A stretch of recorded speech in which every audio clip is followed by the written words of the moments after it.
F'April li għadda kien żar pajjiżna l-mexxej tal-Qatar Sheikh Hamad bin Khalifa Al Thani li kellu taħdidiet mal-Prim Ministru Lawrence Ghanzi dwar is-settur tal-enerġija u l-ħażna ta' gass naturali. Il-kumpanija Qatar Gas li hija proprjetà tal-Istat issa titkellem għall-Gazzetta Torċa u tisħaq li l-għażla li wieħed jimporta liquefied natural gas l-LNG bil-bastimenti għandha aktar flessibilità minn pipe fiss tal-gass. Il-Qatar Gas tisħaq li hemm riski kbar bi pipe tal-gass f'nofs il-Mediterran.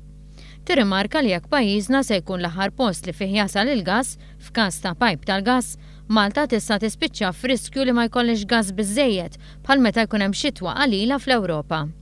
Tispjega wkoll li pipe tal-gass f'żoni marittimi li fihom jgħaddu ħafna traffiku bħal fil-Mediterran għandhom ir-riskju li jsofru ħsarat mill-bastimenti u ankri tal-vapuri.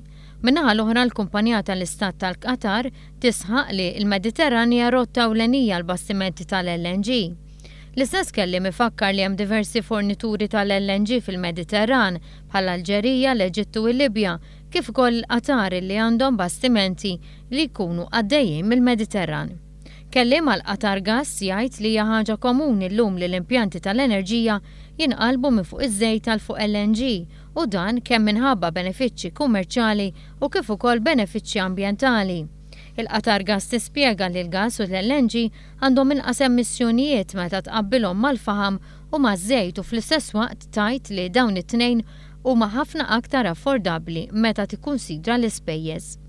Qatar Gas tajt li b'terminal tal-LNG Malta tkun tista' ġġib l-LNG kemm fuq bażi twila ta' żmien kif ukoll fi żmien iqsar u dan minn kumpaniji differenti.